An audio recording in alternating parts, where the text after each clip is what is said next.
Olá, hipnotistas do Brasil e do mundo! Sejam bem-vindos a mais uma grande entrevista do Hipnose na Prática. Se você tivesse a oportunidade de entrevistar o Milton Erickson, qual pergunta você faria? Infelizmente, nós não podemos mais entrevistá-lo, porém, podemos entrevistar alguém muito próximo a ele. É com muito prazer que eu venho trazer essa entrevista mega diferente. Hoje, a entrevistada não é do Brasil.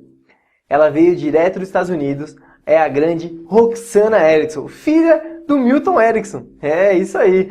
Ela sabe muito sobre hipnose e vem contribuir com a gente do Hipnose na Prática com um pouquinho do conhecimento dela para você. Ela vai falar sobre como foi a infância dela, tendo um pai como o Milton Erickson. Já parou para pensar como vai ser a infância dos seus filhos, tendo você como hipnólogo? E também vai falar sobre sugestões diretas e indiretas. E os 4 passos para você fazer uma metáfora ideal. Está muito boa essa entrevista. Eu recomendo você desligar tudo que tem ao seu redor e focar 100% nessa entrevista. E se você quiser aprender agora sobre hipnose ericksoniana, assista e aprenda como fazer na prática. Fala galera, tudo bom? Seja bem-vindo a mais um vídeo do Hipnose na Prática, trazendo para vocês as melhores pessoas, os mestres da hipnose. Hoje com vocês nada mais, nada menos que a filha do grande Milton Erickson. É isso mesmo. Estamos aqui hoje num evento que o Rogério Castilho estou promovendo, fazendo um curso, trazendo para vocês novidades, trazendo pessoas valiosas aqui para o Brasil. Hoje eu estou aqui com o Daniel Sassai, mais um grande hipnólogo, e ele vai trabalhar comigo aqui, me ajudando a traduzir, a fazer a interação entre eu e a Roxanna, porque meu inglês não está tão bom para conseguir conversar com ela. Bom dia, Roxanna, tudo bom? Good morning. How are you doing? Muito obrigado por você estar aqui, cedendo o seu tempo e ajudando a trazer conteúdo e a melhorar a hipnose no mundo afora. Thank you for participating, interacting with us, and helping to develop hypnosis here in Brazil and abroad. Thank you. I'm very happy to be here. It's been a very nice week to be here. And I think it's very important to spread information about hypnosis to everyone around the world. Muito bem, muito bem. Para a gente começar, eu imagino que muitas pessoas aqui de casa devem estar curiosas sobre como foi a sua infância. Teu pai, seu filho do Milton Erickson, teu pai como Milton Erickson. Deve ser um pouco engraçado, divertido ter ele como pai. He said maybe all the people are curious about your childhood, how it was to be son of the great Milton Erickson. Yes, this is a question I get asked a lot. What was it like to be the child of Milton Erickson? The reality is, it was normal. It was every day. It was what life was. It didn't seem unusual at all. And yet, when I got to be older, when I got to be in my 20s, I realized that, gosh, it was a little unusual. There was times, even in my childhood, when I recognized that the way we lived life was somewhat differently than other people lived their life. And by that I mean that we had people coming from all over the world to our home. That was one big indicator that things were a little out of the ordinary.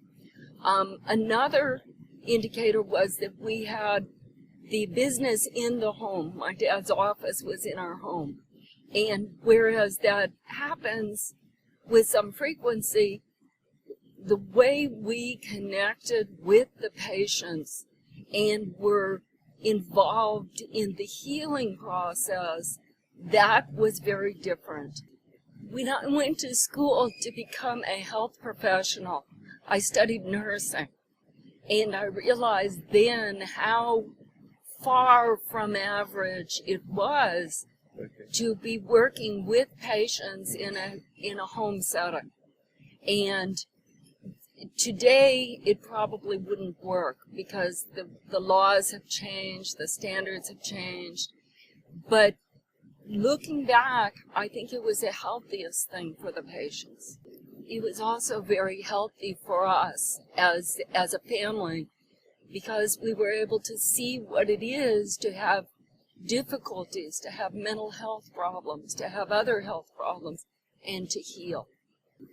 The way he involved us in his work with patients was very respectful and very attentive to the needs both of the patients and of us. So I learned what my skills were at a very early age. How old? About? Well, he had patients coming to the home from the time I was born. And there was 8 children in the family. We never were all at home at the same time. But the patients would come and sit in the living room. And the routine was that when Dad would see a patient, he would call whatever child might be useful for the patient to encounter the patient in the office. So I remember when I was very, very young, sitting on the floor, playing with dolls, the patients would come and play with me while they waited for their appointment. But from a more formal direction, I was about 10 years old when he started inviting me into the office to demonstrate hypnosis. Before that, it was my older siblings that he was using. Ok. E como foi praticar, fazer na prática a primeira indução, a primeira experiência ou o primeiro atendimento? Well, one thing that we were obliged to learn as children, well, what is true about hypnosis and what is not accurate. So when I was maybe 7 or 8 and see on TV Mickey Mouse and Donald Duck, doing hypnosis with lightning coming out of their fingers, we were instructed that this is not accurate. Hypnosis is not magic. We were expected to be able to have a conversation with our friends, with our teachers, with the doctors that came from other countries, to explain that no, that's not hypnosis. Hypnosis is not magic.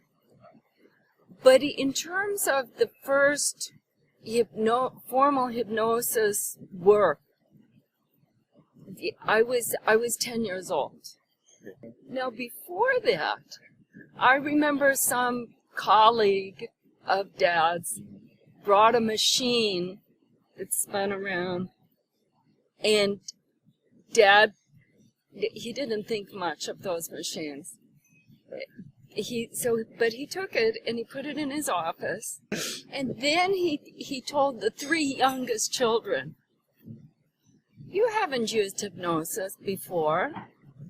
Why don't you go in the office and try that out and let me know what you think?" So we went and we watched this machine, and then we reported back to him. I don't think it was hypnosis.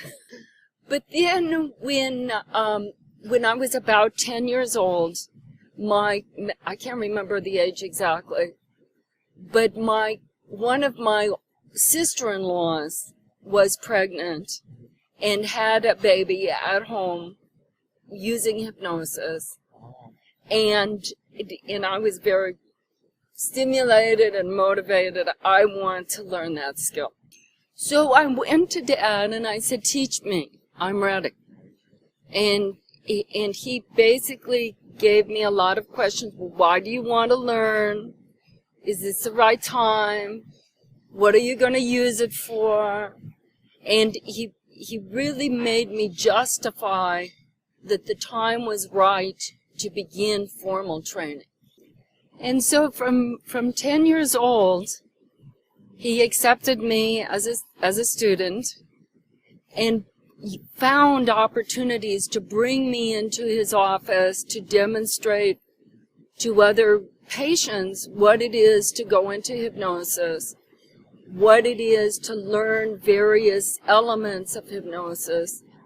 And so he would call me in and let me demonstrate, and then sometimes he would excuse me, and sometimes I would just stand over in the corner in trance for quite a long time. And he also started, because he was teaching in those years, he also started taking me to the meetings and using me. I'm going to demonstrate hypnosis with a child now. Or does someone else want to demonstrate hypnosis with a child? And then I would sit at the back of the room for the rest of the workshop and learn from all of the presentations. So over the years, I expressed interest in what's called forensic hypnosis, when the police interrogate a subject. And so every time he taught the policeman, he would bring me in to use me so that I could sit there and learn. And I was also interested in pain management from an early age. I was very interested.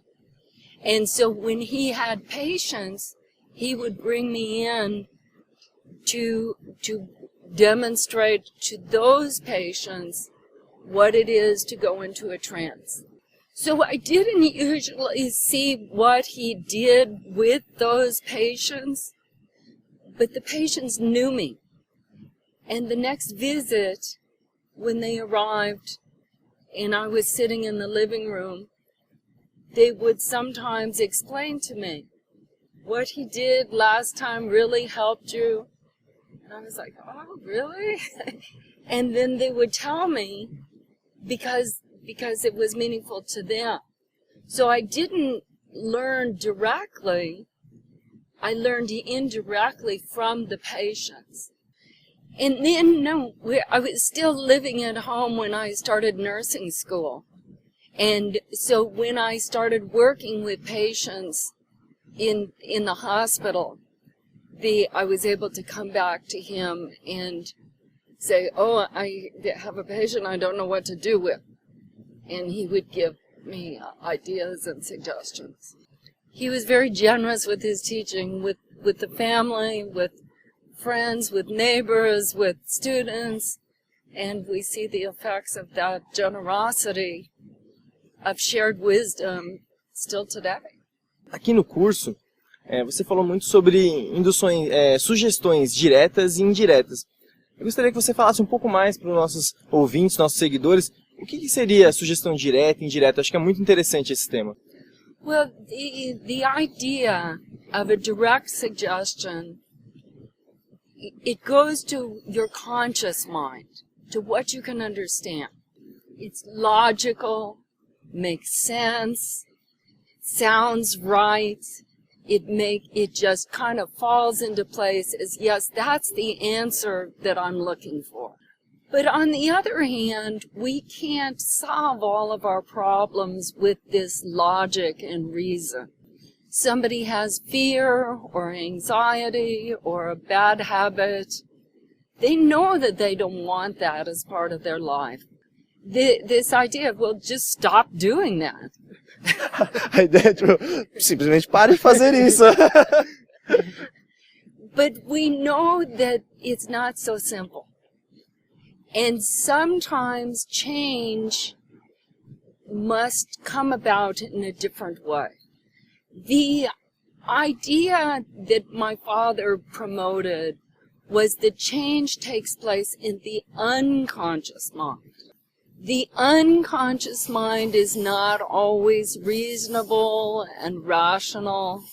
It doesn't make sense. It's personal.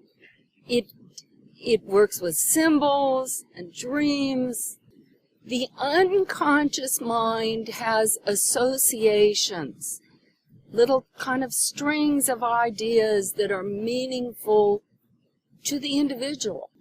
And the idea of hypnosis is to awaken that unconscious thinking, that the unconscious mind hears a symbol or sees an idea or remembers something and grasp that string of associations. Some connection held deep inside, personal, that maybe on the surface makes no sense at all. But my dad believed that each person has a natural drive towards health. And the unconscious mind is good and taking care of you in a healthy way. Your unconscious mind is aware when things are not going well for you in your life. And so your unconscious mind, when awakened to an idea, a symbol, and a thought, begins to notice the associations and connect them in a way that moves you towards health. So using hypnosis, one can offer ideas and images, but the unconscious mind within the subject is the one who finds the associations. Sorry? The unconscious mind searching for resources to make you healthier begins to accept these resources and move you in a healthy direction. When I talk to patients about their problems, sometimes they tell me, oh, I used to drive everywhere, and then a dog barked, and I was afraid to drive after that. There is some unconscious association that they put together that's meaningful to them, but it makes no rational sense whatsoever. And by working with this patient and giving them a lot more possibilities, they can sometimes take those associations and realign them in a healthier manner. I would never tell a patient, well, that doesn't make sense. The dog has nothing to do with your fear. But you see that in medicine every day. The patient complains, I have an earache because I ate something, an egg yesterday morning. Every day patients report that. And the doctor says, oh, the egg had nothing to do with it. But in that case, they're not working within the patient's framework of causality. They're not accepting the patient's reality. With hypnosis, you trust the patient's unconscious mind that this may be connected, it's hard to understand how, and let them find their own path to resolving the problem that bothers them. Você poderia dar um exemplo de um tratamento, um problema, um trabalho a ser resolvido, com um exemplo de uma sugestão direta e uma sugestão indireta? I've been doing a lot of work with stopping cigarettes lately.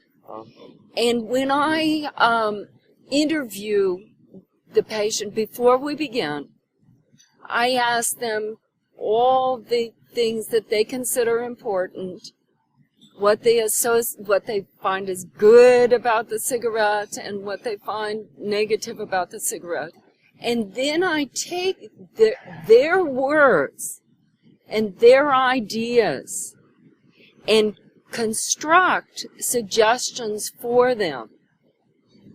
So if the patient explains that the cigarettes are a trap, a jail, a prison, then I will use that imagery of handcuffs and the prison in the imagery that I present. That's an indirect suggestion, but it came directly from the patient. Now, additionally, I have found from experience that most people who want to give up cigarettes benefit from direct suggestions. So I will include it in my hypnotic induction. I will tell them, you will discover it will be longer and longer between the times when you think about cigarettes.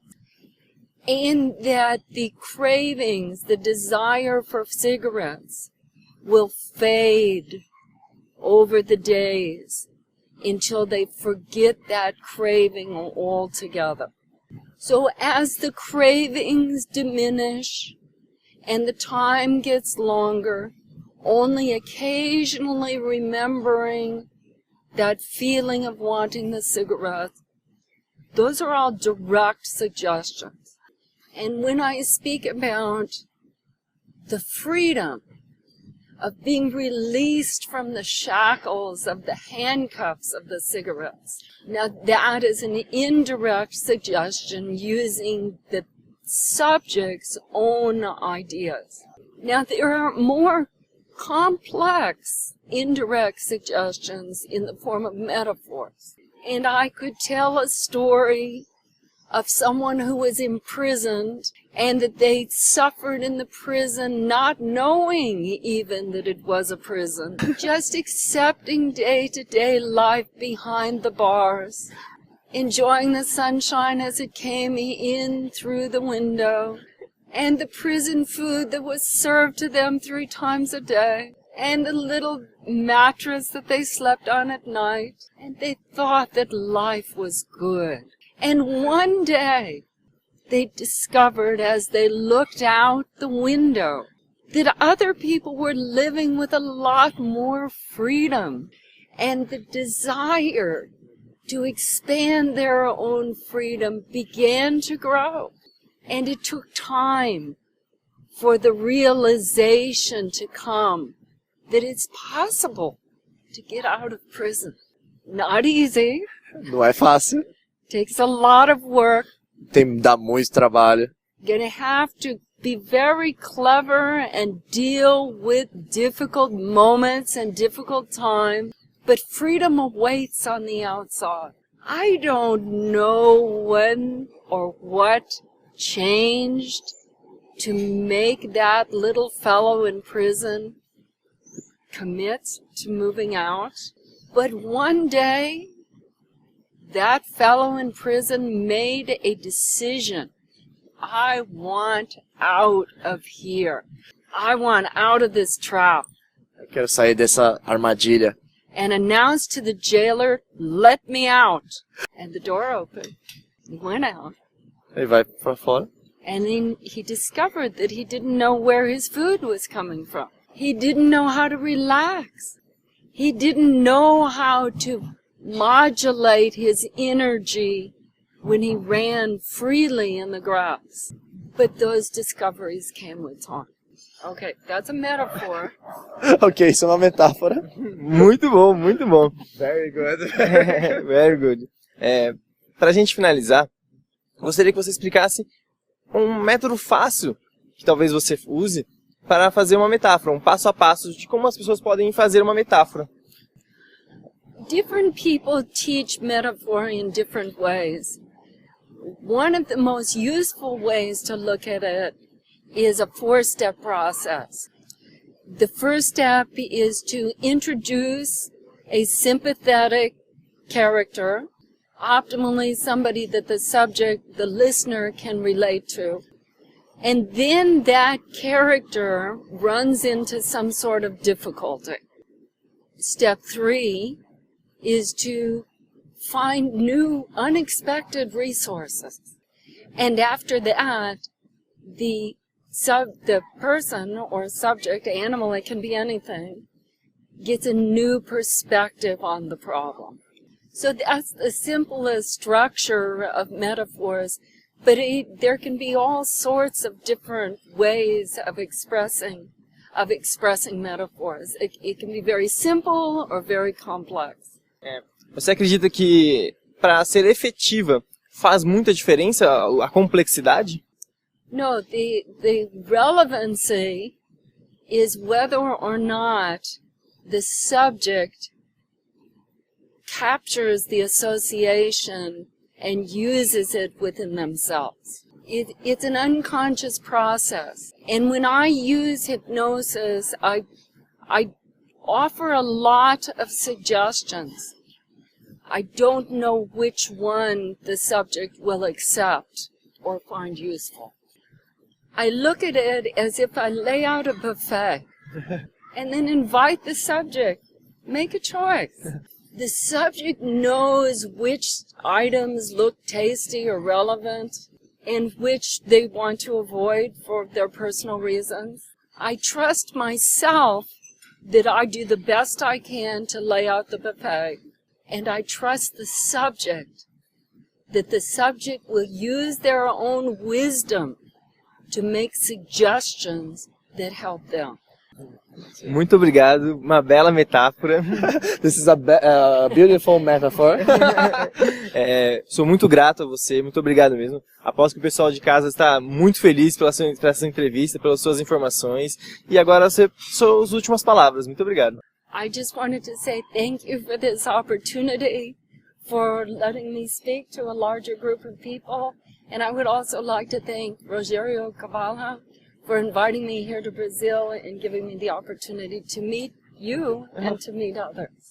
Ela falou que agradece muito a entrevista, de falar com um público tão grande.